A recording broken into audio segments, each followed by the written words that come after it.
¿qué es esa dinámica que nos hace que estemos completamente como atenazados como sociedad, ¿no? Entonces yo digo en el libro que los bárbaros que están en el poder, no solo en el poder político, sino casi es más importante el poder cultural o mediático o educativo, ¿no? Que de alguna manera es el que anticipa luego el poder político. El poder político casi es el más fácil de conseguir una vez has ganado las batallas anteriores de controlar la educación, los medios de comunicación y la cultura, porque de esa manera conformas la mente y las actitudes de las personas, ¿no? Y por lo tanto, cuando llega el momento de la fase política, que es la fase un poco electoral, ya la gente que está conformada o que tiene una conciencia muy determinada, es muy fácil que vote por las aspiraciones o por las opciones de los bárbaros y no de los otros. Ahora mismo los bárbaros actúan con varias herramientas para controlar la sociedad. Piensa que estamos sobre todo en una guerra, ¿no? Es verdad que es una guerra que no es una guerra convencional, no estamos hablando de soldados, de cañones, de ejércitos. Es otro tipo de guerra mucho más sutil y por lo tanto mucho más difícil de percibir, ¿no? Pero lo que tenemos que tener en cuenta es que estamos metidos de lleno en una guerra, en este caso en una guerra cultural, casi podríamos decir también espiritual, y que si la perdemos vamos a perder cantidad de, sobre todo nuestra forma de vida o aquello que ahora mismo no acabamos de valorar, el apreciar nuestras libertades o el apreciar nuestro bienestar también material, todo eso lo podemos perder fácilmente. Y los bárbaros, para tener el control de la sociedad, utilizan una serie de herramientas, pero sobre todo hay dos muy importantes.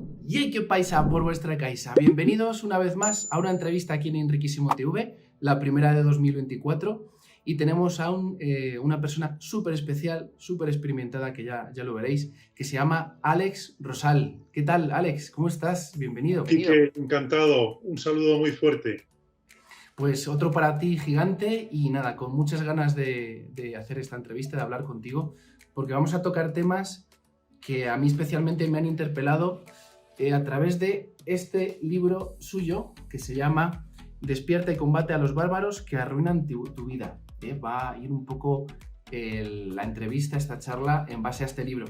Pero antes, bueno, pues si me deja Àlex, voy a leer aquí la biografía que tienes, que creo que está súper ilustrativa, concisa, ¿vale? De quién tenemos aquí, ¿no?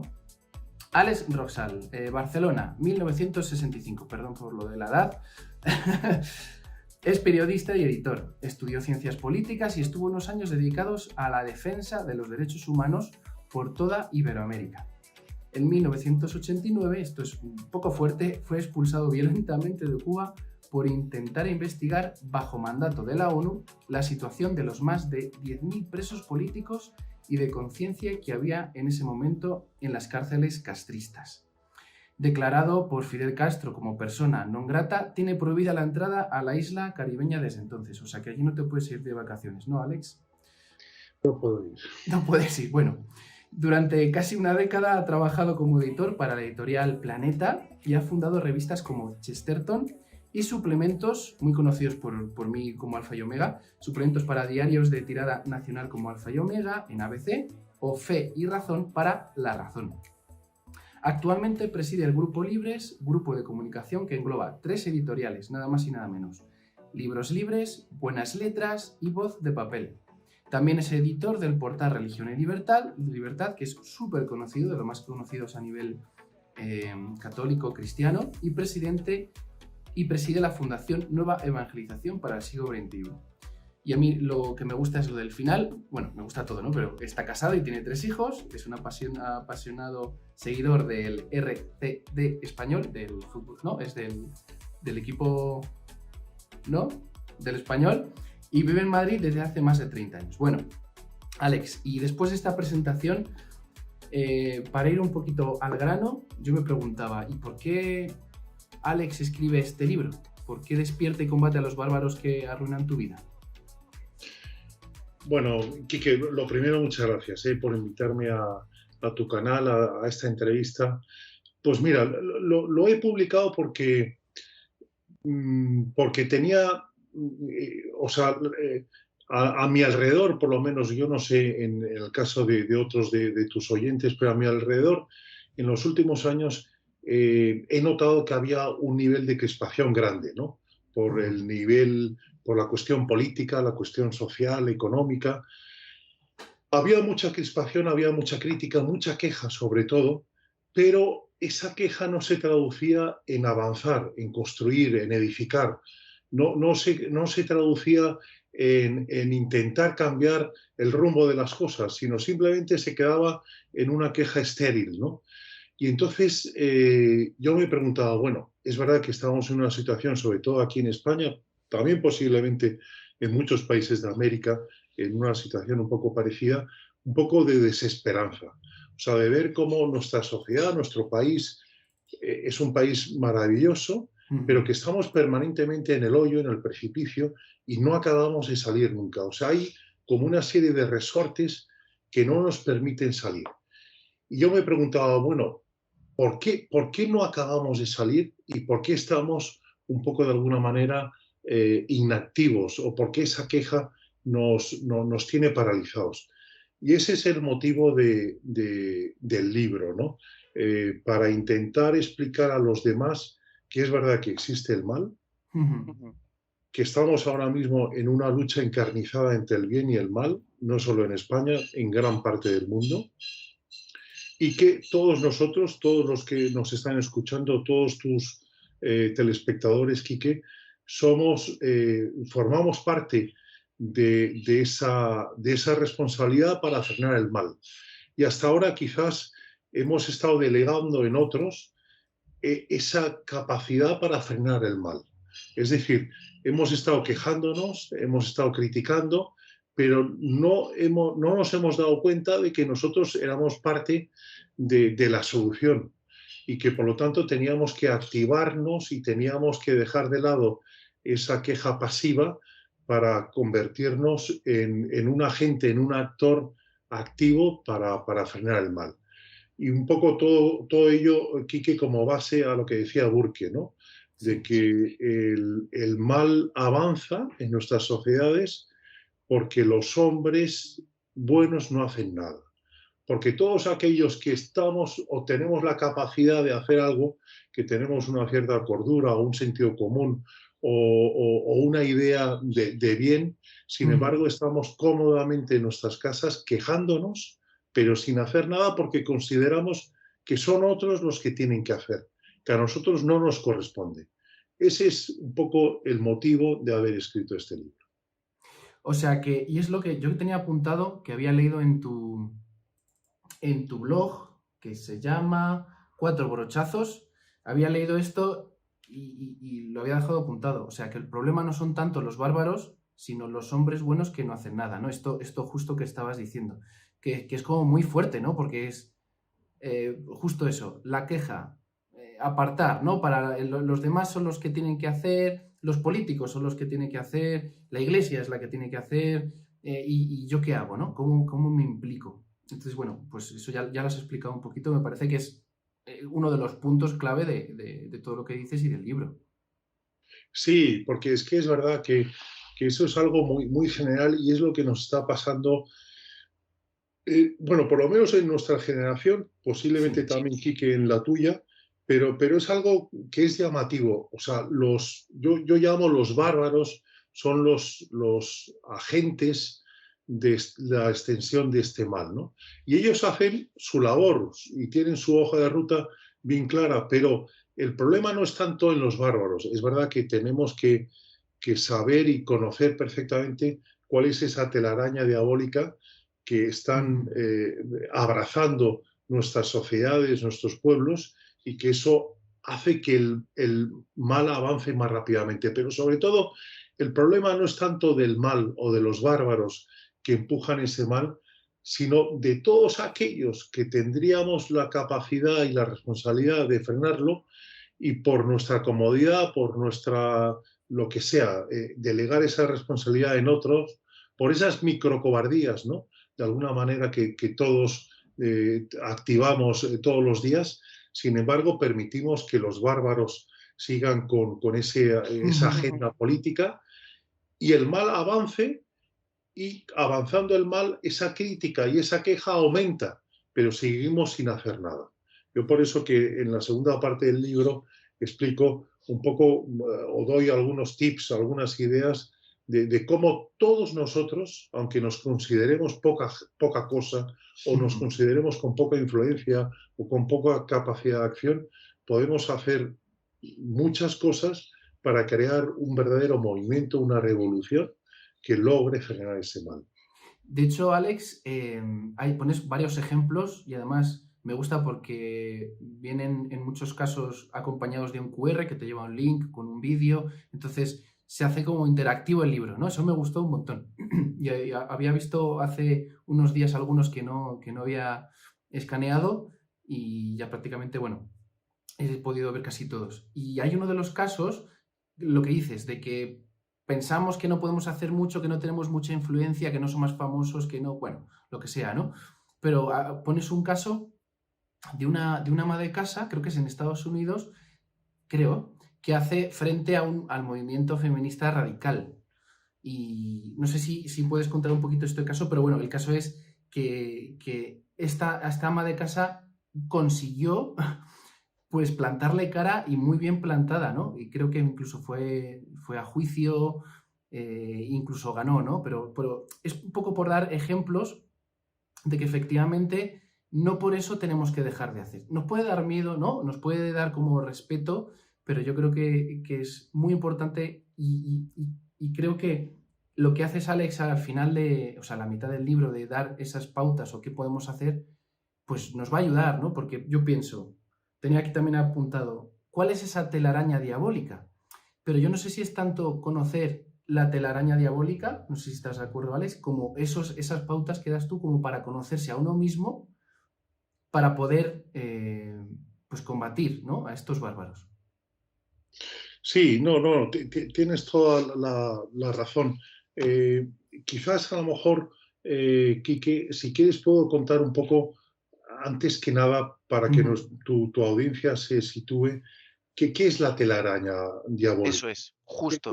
¿Qué es esa dinámica que nos hace que estemos completamente como atenazados como sociedad, ¿no? Entonces yo digo en el libro que los bárbaros que están en el poder, no solo en el poder político, sino casi es más importante el poder cultural o mediático o educativo, ¿no?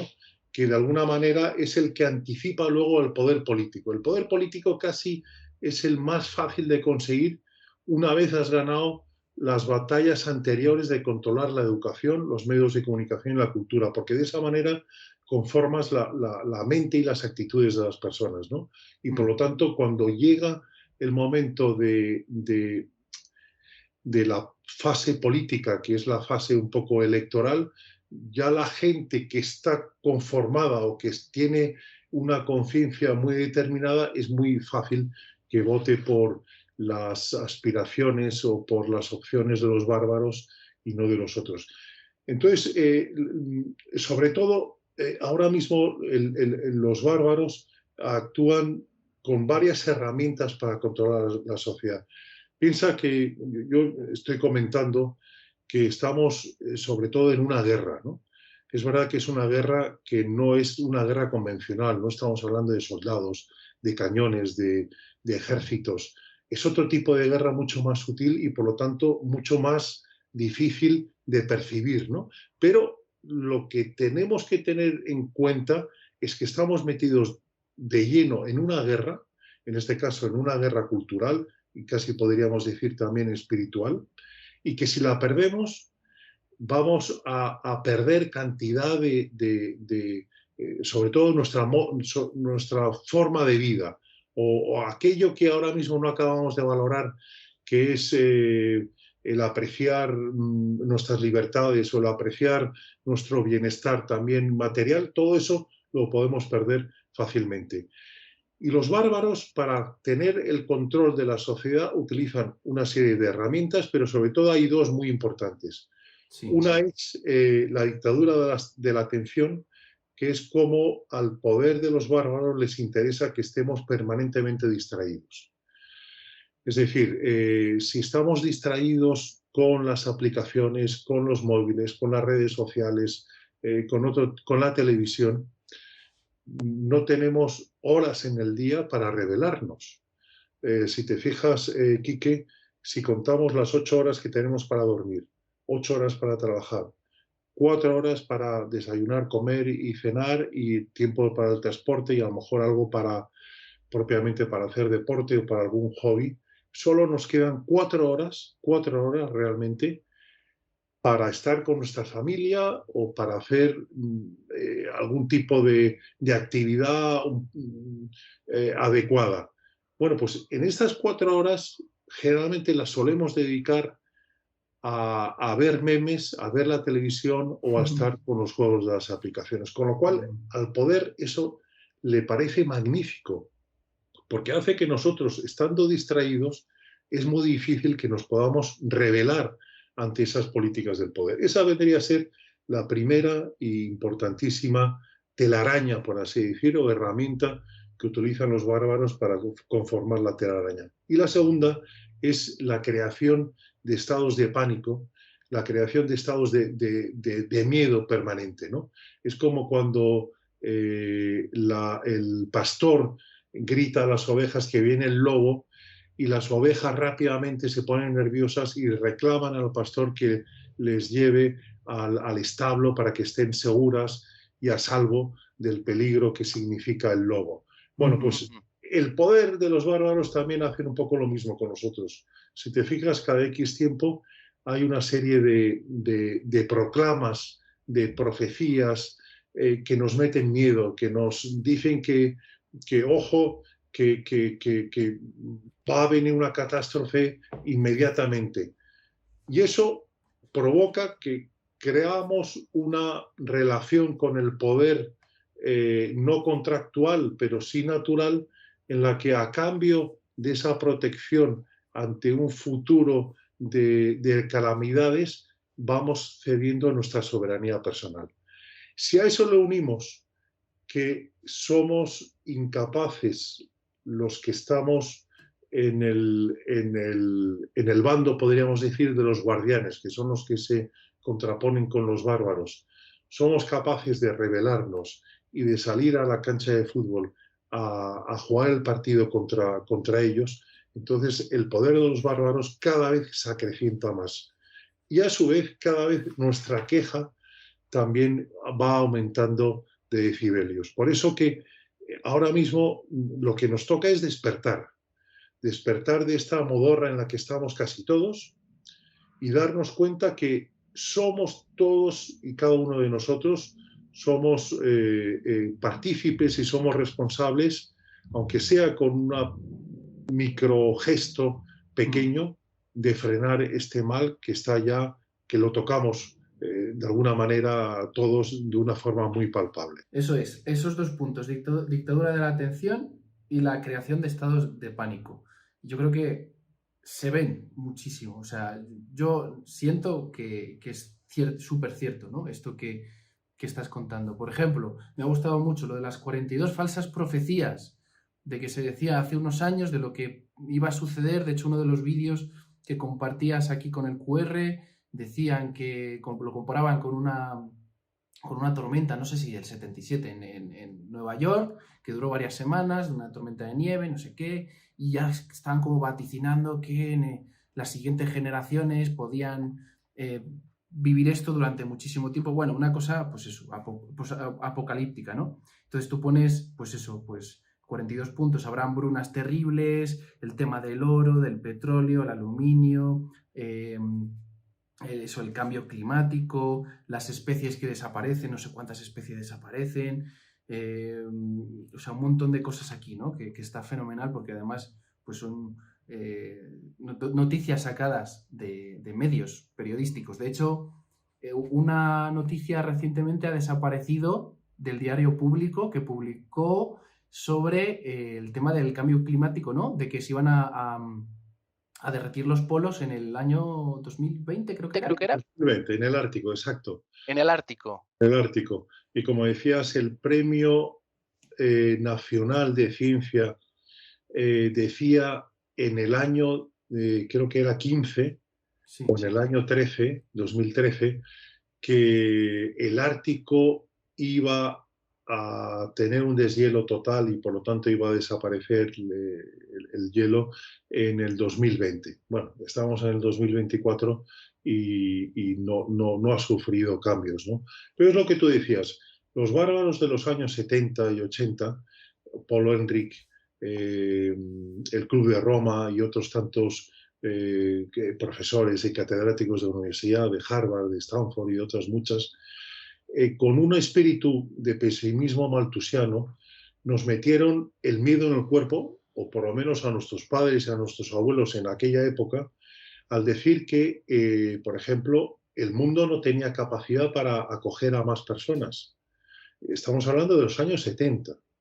Y que, por lo tanto, o poníamos freno a ese crecimiento de la población, o si no, no iba a haber alimentación, ni agua, vamos, no habría recursos para ninguno de los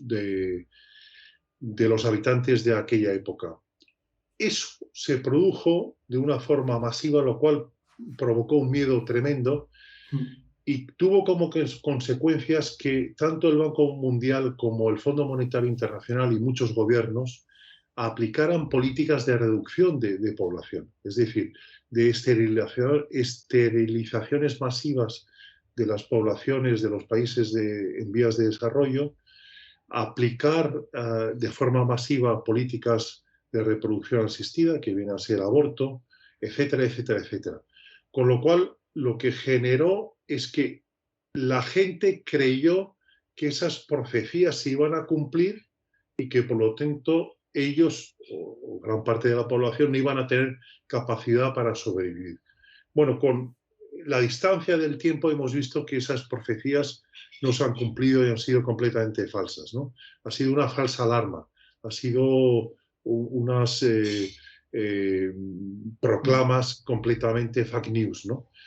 Y ahora podemos valorar que esos anuncios alarmistas pues fallaron, erraron completamente en el tiro.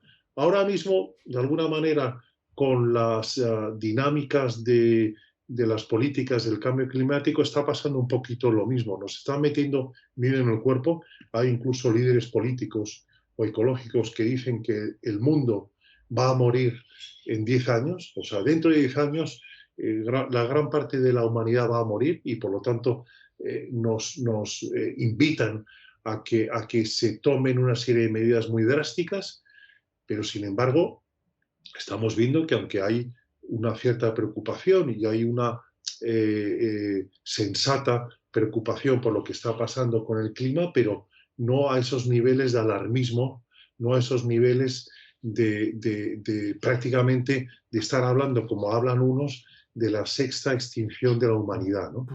Es decir, para que la gente esté tranquila, a pesar de que las encuestas dicen que un 40% de los niños de los países del occidente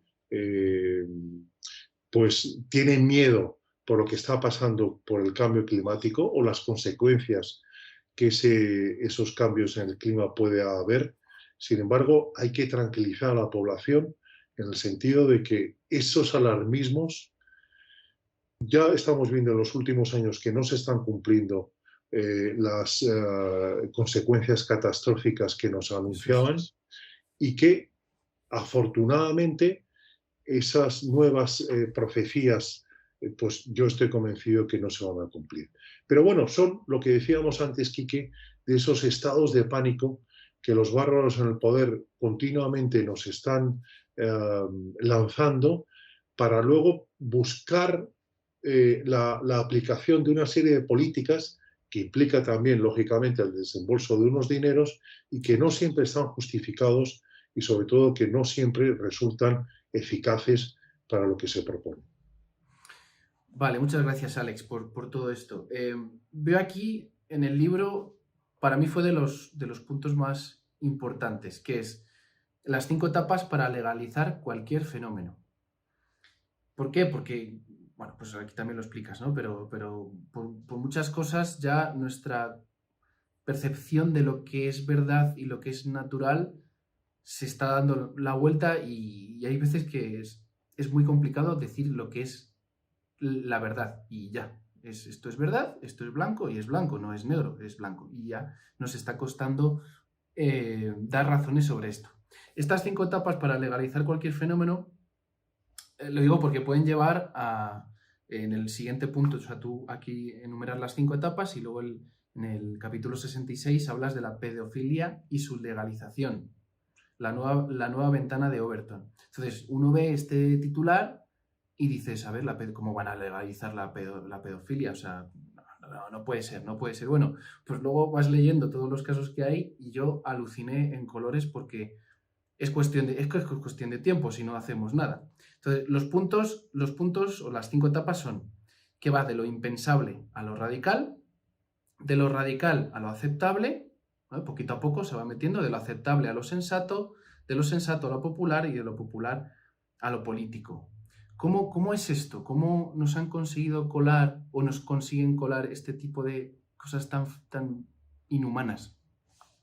Pues fíjate, Quique, tienes toda la razón, porque mira, si nos damos cuenta, nuestros abuelos posiblemente hubieran también pensado, igual que tú y que yo y que tu audiencia, que en su época aprobar el aborto o la eutanasia o la ley trans con el cambio de sexo, eso iba a ser algo completamente aberrante y que no iba a ser posible, ¿no? Bajo ningún concepto. Pero es verdad que con estas ingenierías sociales y políticas que tienen los bárbaros, poco a poco, si se va conformando la mentalidad de la opinión pública y poco a poco se va metiendo en la mente de la gente estas cuestiones, pues lo que parecía imposible o lo que parecía impensable se va convirtiendo, como tú decías, en aceptable, ¿no?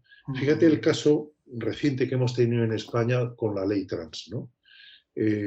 Bueno, parecía un poco impensable que se pudiera aprobar una ley en donde no ya los adultos tuvieran la capacidad legal de cambiarse de sexo, sino que los niños de 8, 9, 10, 12 años tuvieran el derecho de cambiarse y que si los padres de esos niños se opusieran, se les quitaría la custodia de los mismos. Bueno, pues Vale. esa ley se ha aprobado en España.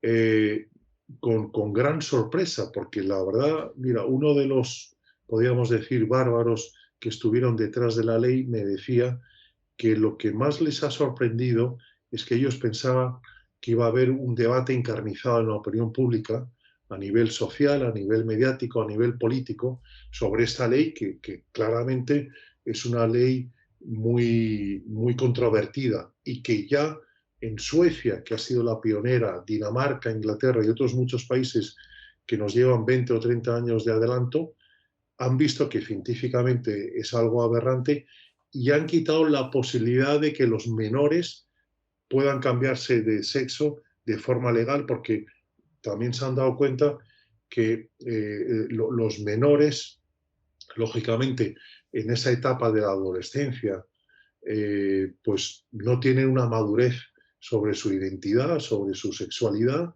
y eso es algo que es constatable, ya no solo desde el punto de vista científico, sino también desde un punto de vista de sentido común que todos hemos constatado en nuestras propias vidas y en las vidas de nuestros hijos o de nuestros amigos.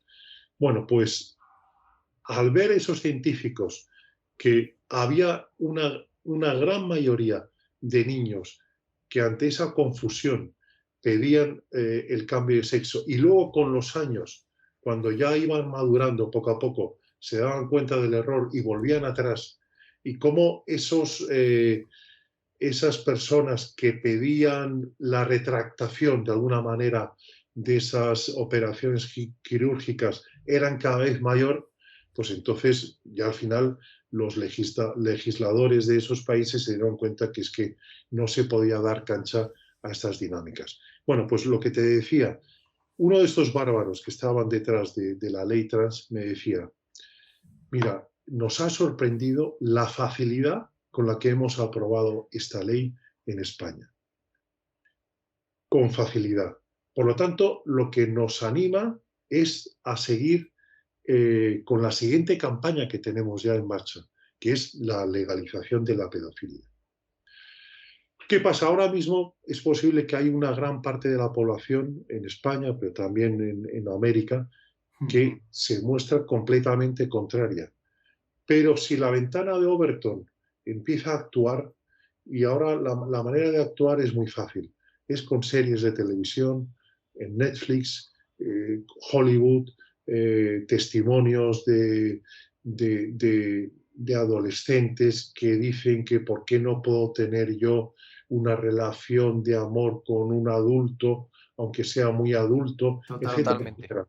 Entonces, si empezamos en la dinámica de ver en nuestras redes sociales y en nuestras televisiones y móviles esos testimonios unidos a las películas, empezaremos a considerar que no es tan malo, si hay tanta gente que entra en la dinámica. Piensa una cosa, Quique, en España ha habido un boom en los últimos 5 o 6 años de niños que han solicitado el cambio de sexo. Y la gente podrá preguntarse, ¿por qué justamente hace ahora 5 o 6 años se ha producido esa dinámica y no antes? Y eso se debe a que hemos descubierto que en TikTok, que es la red social donde los jóvenes, niños y jóvenes más la consumen, en los últimos años ha habido más de, creo que son 30 millones de impactos a favor del cambio de sexo. Y me parecen pocos. Y me parecen pocos. Sí. Digo 25 y a lo mejor me equivoco y son muchos más. Pero fijaos, si un niño, su fuente principal de información es TikTok y continuamente está viendo vídeos a favor del cambio de sexo, es muy normal que diga, anda, pues yo a lo mejor me tengo que plantear si tengo un problema de identidad, porque es que hay un bombardeo total. Bueno, pues esto en cuanto al tema de la ley trans. Pero ahora ya empieza poco a poco de forma tímida con la ventana de Overton a favor de la aceptación de la pedofilia. Y ya Hollywood ya está produciendo algún tipo de películas. En Netflix, en Telecinco, sobre todo, también ha habido recientemente, hace unos meses, una serie que el protagonista era un adolescente que tenía una relación amorosa con una mujer madura.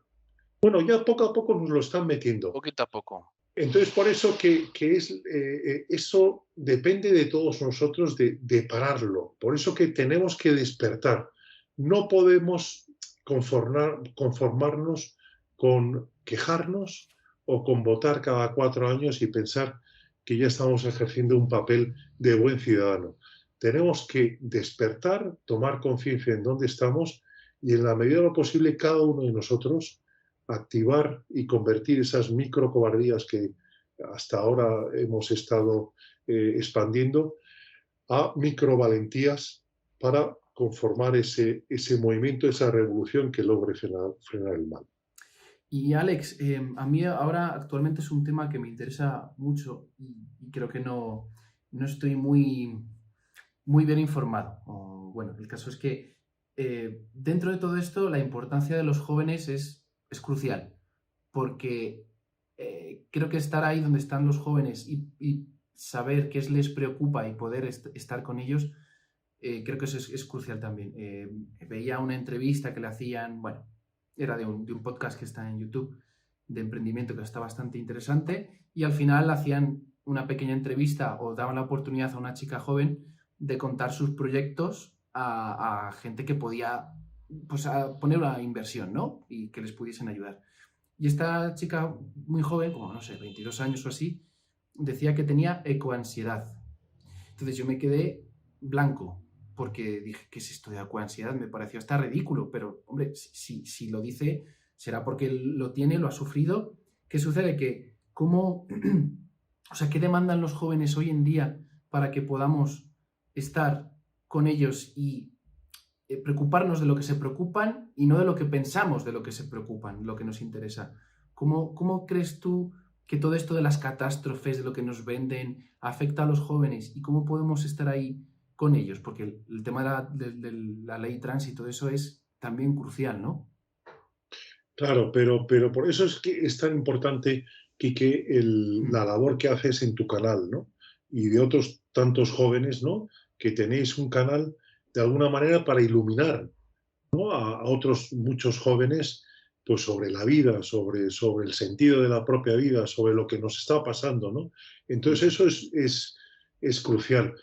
Yo lo que pueda decir, bueno, pues pueda tener una cierta influencia o no entre los jóvenes, pero lo que tú puedas decir de tú, a tu misma generación, que habláis con un lenguaje determinado, que tenéis vuestras estéticas también que compartís, es mucho más impactante, crea más vínculos, crea más influencia que lo que pueda decir yo, ¿no? Por eso que, hombre, de tu audiencia, yo creo que lo importante ahora mismo es poder tener que todos y cada uno de nosotros nos podamos convertir en portavoces de la verdad, ¿no? Es verdad que nos estamos siendo invadidos por una gran mentira en muchos ámbitos, en muchos sectores, y de alguna manera tenemos que recuperar el sentido de vivir en la verdad y proclamar esa verdad.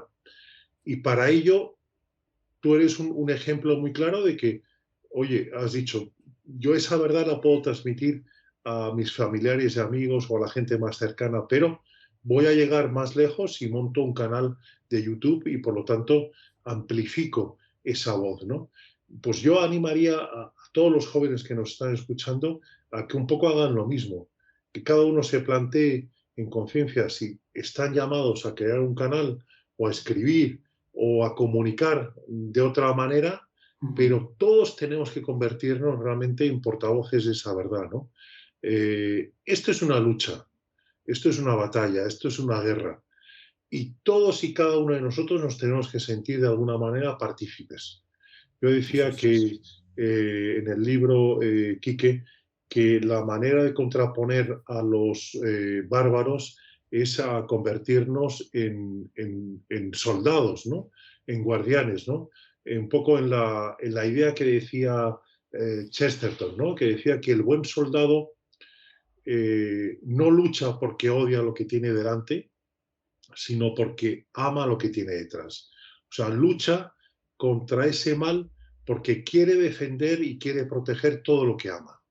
Y nosotros muchas veces no nos damos cuenta de todo lo que tenemos, nuestras familias, nuestros hijos, nuestras mujeres o maridos, también darnos cuenta del valor de la libertad de expresión, de movimiento, la libertad de emprender, también la capacidad de poder enseñar, transmitir una serie de valores a nuestros hijos, la capacidad, la posibilidad de comer carne cuando ahora nos están diciendo que no es mejor no comerla, otras cosas, ¿no?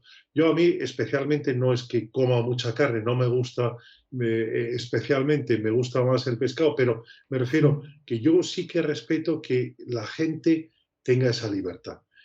Y yo creo, Quique, que no nos damos cuenta de todo lo que podemos perder en un segundo, en un minuto, en unos días, en una semana. Vivimos como si nuestra situación no cambiara, pero sin embargo puede cambiar. Y si me permites comentarte una anécdota, yo tuve hace unos años un colaborador venezolano que se llamaba José Manuel Dopazo, que desgraciadamente murió hace año y medio, que él era un verdadero, un periodista estrella en la televisión privada de Venezuela. Para entendernos, vendría a ser como el Matías Prats de la televisión venezolana. Y él me decía, hace 10 años en Venezuela decíamos en el grupo de amigos que esto no puede pasar. O sea, lo que ha pasado en Cuba o lo que ha pasado en otros países, aquí en Venezuela no puede pasar porque somos un país rico, somos un país con una sociedad fuerte, etcétera, etcétera. Y él, que se tuvo que venir de Venezuela completamente huyendo de esa dictadura y de esa situación de economía fallida, me decía, aquí en España ustedes están repitiendo lo mismo que nosotros repetíamos hace 10 años en Venezuela. Aquí esto que ha pasado en Venezuela, en Cuba, en otros países, no puede pasar porque tenemos la protección de la Unión Europea o de no sé cuántas otras cosas. Y sin embargo, eso puede pasar en España, en México, en otros muchos países. Por eso que yo lo que les pido es que valoremos lo que tengamos. Ujú. Y valorando lo que tenemos, nos puede dar razones justamente para ir a la lucha, para ir a lo que decía Chesterton de ese buen soldado, ¿no? Que lucha no porque odia lo que tiene delante, sino porque quiere amar y proteger todo lo que tiene detrás. Eso es, porque sí que es cierto que de primeras implicarse, comprometerse, yo creo que todo el compromiso da respeto, ¿no? Da miedo o sea, que tienes que dejar de hacer algunas cosas o cambiar tus hábitos, incluso cambiar tu círculo de amigos, y entonces uno piensa, vale, ¿cómo actuamos? Pues lo que has dicho, ¿no? De saber lo que tenemos para decir, ostras, que es que puedo perderlo, que es real, que es un peligro real, ¿no? No es una imaginación no, es que se ha dado, se está dando, y en muchos ámbitos, como el tema de la ley trans, a mí me parece que es un sufrimiento, o sea, si ya es un sufrimiento de por sí, que un niño, que una niña le cueste saber identificarse con lo que es, que hay que ser pacientes y esperar, porque eso con un alto porcentaje de niños se les pasa con la adolescencia y dicen, pues ya está, ha sido algo que tenía que ser paciente, ¿no? Y ser acompañado.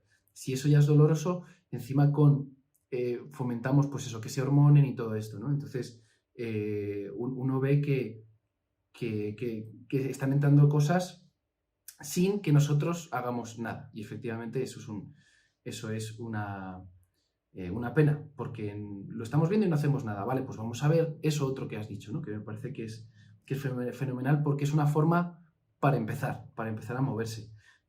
Yo también pensaba al principio, por lo que decías de la política, lo que decías de la cultura, ¿no? Que un poco la política bebe de esa cultura. Entonces, ¿cómo nosotros, los cristianos, ya siendo un poquito más concretos, cómo podemos meternos de buena forma en la cultura, en la política, para hacer cambio a través de esos ámbitos? Eh, pues, Quique, eso, o sea, yo creo que todos los que hayan despertado y se Ujú. tomen en serio el ser esos agentes o esos actores del cambio, ¿no? De esa nueva revolución que tiene que venir para frenar todo lo que nos está pasando, todo lo malo que nos está pasando. Yo creo que tendríamos que preguntarnos o ponernos delante del Espíritu Santo y pedirle una iluminación, ¿no? O sea, ¿qué Espíritu Santo, qué es lo que tú esperas de mí en esta vida? O sea, ¿qué misión tengo especial para ayudar a mis hermanos, para ayudar a mi comunidad, para ayudar a mi país? ¿Qué es lo que tengo que hacer? Y cada uno tiene una vocación muy distinta y muy diferente. Cada uno Totalmente. tiene una vocación única, ¿no? Y lo más difícil es justamente descubrir cuál es esa vocación que está marcada a fuego en nuestro corazón, ¿no? Por eso que yo creo que lo más importante, Kiki, es que cada uno se pregunte qué es lo que Dios quiere de su vida y que esté a la escucha para ver qué camino, qué ruta seguir. Y a partir de ahí, una vez que se descubra y cuál es ese camino, el poderlo seguir sabiendo que somos limitados y frágiles y que necesitamos permanentemente la acción de la gracia, ¿no? Para que podamos seguir en nuestro camino, ¿no? Pero esa es fundamentalmente, yo creo que la dinámica, ¿no? Que todos podamos descubrir, da igual la edad que tengamos, cuál es esa vocación personal que nosotros tenemos. Es verdad que a lo mejor hay alguno que no se habrá preguntado nunca cuál es esa vocación, esa misión especial, pero hay que descubrirla y para eso es lo Sí. Sí, mejor es que el Espíritu Santo nos ilumine. O sea, hay que ponerse a tiro, ¿verdad, Alex? Es como, vale, Dios nos ha dado unos talentos concretos a cada uno que tenemos que ponerlos a trabajar, o sea, venga, a moverlos, pero primero hay que descubrirlos. Y si no los hemos descubierto o esas cosas que hacemos no sabíamos que eran esos dones que nos ha dado Dios para nuestra felicidad, para nuestra salvación y para el resto, pues hombre, pues lo que dices tú, aunque no sea algo aparentemente concreto, sí que lo es, porque no somos nosotros al final los que vamos a hacer las cosas grandes, sino que lo va a hacer Dios a través de nosotros, pero tenemos que poner esos talentos en funcionamiento, ¿no? Y ¿cuál ha sido esta pregunta se me ha ocurrido así, no sé si tiene mucho sentido, ¿no? Pero tu experiencia, Alex, con, con todo tu apostolado que al final lo has hecho a través de editoriales, de libros, de colaboraciones, de Religión en Libertad, este portal tan conocido y que tanto bien hace, ¿cuáles quizás han sido tu balance de cómo hacer ese apostolado, esa batalla cultural a día de hoy? Pues mira, pues simplemente lo que dices tú, descubrir que eso es lo que yo tenía que hacer y ya está. Y estar pendiente de la gente, de mis empleados. No, no lo sé, no sé si es una pregunta un poco abstracta. No, no, te agradezco que me lo preguntes, Quique. Eh, bueno, yo ya hace años, o sea, tuve la suerte de que el Espíritu Santo me dejó bien claro cuál era un poco mi camino. Y tengo que decir que yo durante años y décadas me he rebelado completamente ante Dios porque no quería seguir ese camino, ¿no? Al final ya he tirado la toalla y me he rendido, ¿no? Pero es verdad que yo quería hacer otras cosas en la vida, pero como que Dios ha sido tan insistente y nunca me ha dejado salir del mundo este de los medios de comunicación y de la cultura, ¿no? Ujú. Y al final he visto que era inútil el estar en esa lucha permanente. Yo soy muy limitado y muy frágil y pecador y entonces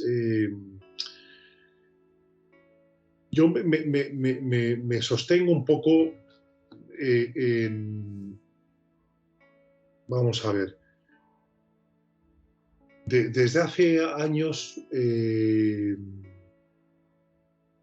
yo le dije a Dios, mira, yo solo no puedo llevar estas empresas o estos proyectos y a partir de una experiencia que tuve justamente de confianza en Dios, tuve una historia en donde Dios se manifestó muy claramente y ahí yo lo llamo el bautismo en la confianza. Es verdad que hay eclesialmente o Sí, religiosamente solo hay un bautismo, o bueno, o dos, el bautismo de agua y el bautismo del Espíritu, ¿no?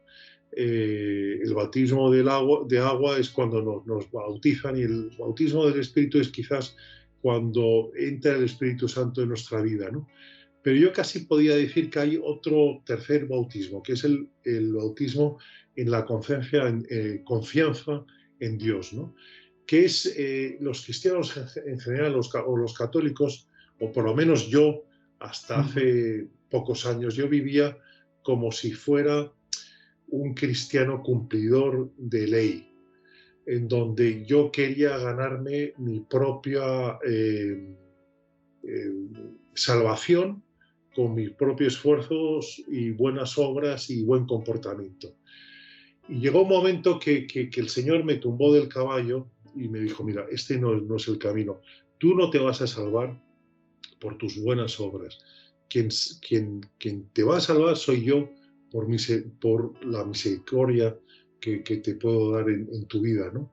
Pero no tanto, porque yo pensaba que con mis buenas obras, en mi buen comportamiento, todas las noches le decía a Dios, mira, fíjate lo bueno, las buenas cosas que he hecho, podríamos decir que con esto compro un pedacito del paraíso, ¿no? Ujú. Bueno, me caí del caballo en esa dinámica, bueno, en la que hemos estado yo creo que una buena parte de los católicos, ¿no? Porque era eso un poco la teología que nos han enseñado, ¿no? Y a partir de ahí me di cuenta que la vida cristiana es una vida en donde está implicado sobre todo eh, la relación de confianza. O sea, cuánta confianza yo tengo en Dios si vivo cristianamente, pero a lo mejor sin tener confianza en Dios. Bueno, y en esa dinámica estuve hace unos años, ¿no? Y llegó un momento en donde yo la teoría me la sabía, pero no la había experimentado. O sea, yo sabía que hay que tener una relación estrecha con Jesús. Jesús es tu Padre, Jesús te quiere, te acompaña, pero eso es una teoría. Pero hay que vivirla, hay que experimentarla. Y entonces en esa experiencia, en un momento determinado, te la cuento rápidamente. Yo como editor estaba pasando en torno al 2010 aproximadamente, estaba pasando una situación un poco de crisis importante dentro de la editorial, y entonces tenía entre manos un libro de una gran autora y estaba a la espera, me había prometido que una vez que terminara la novela me la daría, y tanto mi equipo como yo estábamos a la espera de poder ya recibir ese manuscrito, porque era de alguna manera, entre comillas, la salvación de la editorial. Bueno, cuando llegó el momento, la llamé, entonces no se podía poner, ya estaba muy mayor, y un familiar suyo me dijo, mira, esta novela lo siento, pero finalmente, aunque mi abuela te ha prometido que iba a ser para ti, para la editorial, para Libros Libres, sin embargo, finalmente hemos cambiado de opinión. Y ahí se quedó la cosa. Colgué, y en ese momento sentí de una manera muy fuerte que Dios me decía, déjame ese problema a mí, déjame este problema a mí. No lo lleves tú, no intentes hacer nada. Ya sabes, Quique, que en España hay un dicho, un refrán muy famoso que dice a Dios rogando y con el mazo dando. Es decir, hay que pedirle a Dios, pero tú tienes que hacer, tú tienes que trabajar, tú tienes que ganártelo de alguna manera. Sí. Y en ese momento estuve como una hora sentado en ese debate con Dios, de decir, bueno, oye, yo te agradezco que tú me ayudes, pero yo también tengo que hacer algunas gestiones, a lo mejor llamar a esta autora por otra vía, intentar hablar con ella, recordarle que ella me dio su palabra y que me daría el manuscrito, etcétera, etcétera. Pero en ese debate de una hora, Dios me decía claramente, déjamelo a mí completamente, fíate de mí, no hagas absolutamente nada desde el punto de vista humano. Bueno, pues yo en ese momento, ya te digo, después de 1 hora o 2 horas de esa lucha, le dije al Señor, te lo dejo completamente a ti, me fío completamente de ti y no voy a hacer ni una sola gestión humana. Bueno, pasó un mes, pasaron 2, pasaron 3, pasaron 4. Entre tanto, mi equipo estaba muy nervioso. ¿Qué pasa? ¿Qué hacemos? ¿Qué otros libros conseguimos? Y después de 5 o 6 meses, recuerdo que me llamó una autora de mucho éxito y me dice, oye, acabo de romper el contrato que tenía ya firmado con la editorial Planeta y quiero publicar conmigo este libro, ¿no? Yo es verdad que en su momento, se me ha olvidado decirte, le dije al Señor, haz tú lo que quieras, pero por favor, entrégame a cambio un libro Claro. que tenga una venta rápida y que sea un buen libro desde el punto de vista que pueda tocar los corazones de la gente, ¿no? Bueno, pues pasaron 6 meses y los libros cruzaron. Ese libro que me había prometido esa gran autora se fue a Planeta y no a Libros Libres. Y ese libro, en este caso de María Vallejo Nájera, que ya lo tenía contratado Planeta, vino a Libros Libres. Wow. Bueno, las cosas, ese gran libro de María Vallejo Nájera que se llamaba Cielo e Infierno, Verdades de Dios, fue un éxito inmediato desde el primer momento que se puso a la venta. Y la verdad es que eso fue un gesto, fue una historia, una experiencia en la que Dios me habló para decirme, puedes confiar en mí, puedes confiar en mí. Y a partir de ahí es cuando a Dios le nombré el consejero delegado de la empresa, del grupo, y dije, bueno, yo voy a venir a trabajar todos los días y voy a estar aquí, lógicamente, las 8 o 10 horas o lo que haga falta, pero tú vas a ser el director general, el consejero delegado, que vas a traer libros. Bueno, no es el motivo de esta entrevista, pero sí que a partir de ese momento casi te podía decir que los libros venían solos, no tenía que los... Wow. Bueno, increíble.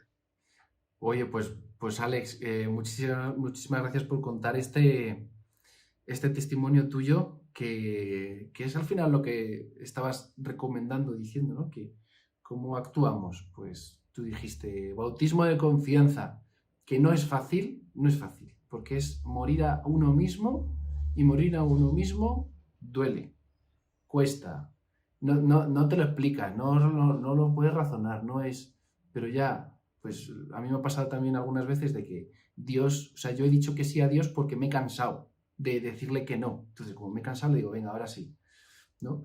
Entonces, bueno, aquí tenéis a un auténtico guardián que está aquí luchando contra estos bárbaros, ¿no? Que al final va mucho con lo que es la batalla espiritual, más que cultural y política, va por lo espiritual, pero una cosa no quita la otra, ¿no?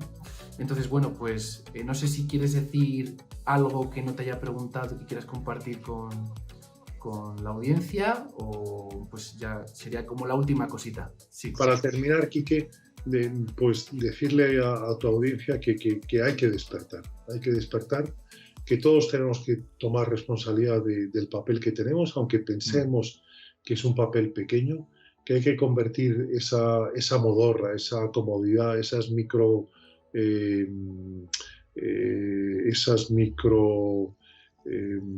cobardías en micro valentías, y que todos tenemos que tomar conciencia de que algo hay que hacer para parar el mal que se extiende de una forma tan rápida entre nuestros pueblos y sociedades, ¿no? Y que por lo tanto todos tenemos que dar un paso adelante. Y que si alguno de tu audiencia, alguna persona de tu audiencia tiene dudas, que piense en todo aquello que valora, en todo aquello que ama y que puede perderlo en cualquier momento. Eso puede ser quizás las razones que le den, las razones profundas que le obliguen, que le empujen a dar la batalla y a convertirse en esos guardianes que, como decía Chesterton, ese buen soldado que lucha contra el mal, que lucha contra los bárbaros. Perfecto, Alex. Y no voy a dejarla pasar la oportunidad para enseñar de nuevo el libro, Despierta y combate a los bárbaros que arruinan tu vida, que se puede comprar en papel en España, México, Argentina, Colombia, Estados Unidos, Ecuador, Chile y Costa Rica. Y luego pues el ebook, que es la versión digital, creo que en cualquier parte, ¿no? del mundo, creo que está en Amazon. En España, en Amazon también.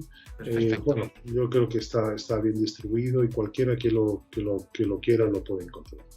Perfecto, Alex. Pues nada, de nuevo muchas gracias por este rato, por tu generosidad, por esa batalla que estás haciendo ahí siendo ejemplo para nosotros y nada, pues a todos los que estáis ahí, habéis disfrutado de este rato, muchas gracias y nada, nos vemos en otra ocasión. Muchas gracias, Alex. Gracias, Quique.